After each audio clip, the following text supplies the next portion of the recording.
why didn't Dynamite Kid get revenge on the Quebecers? You talked about it on your last show. I mean, I'm just surprised that Billy Robinson wouldn't redeem himself, because guys, like that, certified tough guys generally have, that would affect his ego, so to speak. You know what I mean?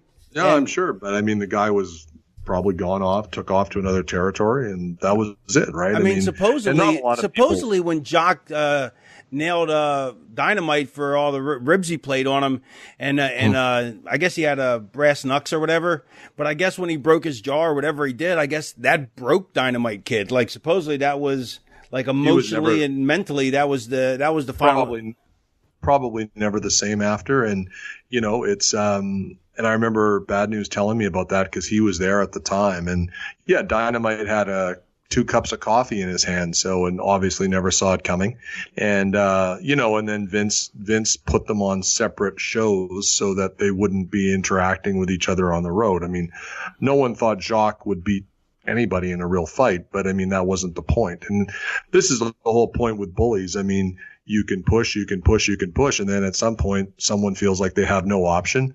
And it's hard to blame Jacques for getting a roll of quarters and doing the guy because, like, people can only take so much. I mean, I think Joey Styles had a similar incident at one point on a plane. So you know what? I mean, I was going to bring that up. Joey Styles, I guess he was getting picked on by Bradshaw, and then he dropped him with one punch.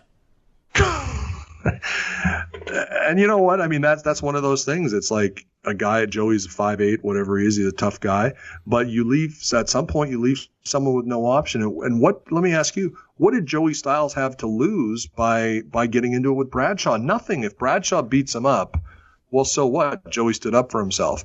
But if Joey clocks him, yeah, well, I think you're looking at it from a wrong perspective. I think what happened was Bradshaw, I think, was picking on, and I think he went too far when he started I think this is, if I remember correctly, that he insulted Joey's family or his wife, and which is a big no-no in the business. I mean, pretty much anywhere, but especially in the business. And Joey just couldn't take it anymore. But but I tell people all the time because they always ask, they go, is so-and-so tough? Is so-and-so tough? Blah, blah, blah. I go, look, Spike Dudley, is the smallest guy in the business. And he may be a great fighter, but he may be a terrible fighter, but you would have to beat on him for hours to put him away because we're so used to getting beat up that, the physical toughness that all wrestlers have is inherent because you can't be in this business unless you can take a beating.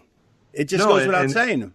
And again, someone that thinks maybe they can't do something puts a roll of quarters in their hand and dummies the guy. And at the end of the day, no one's going to talk about how the bully got, jumped from behind or he got dummied with something. I mean, they just remember that the guy got his comeuppance. The same sort of toughness I think applies to announcers. I concur wholeheartedly.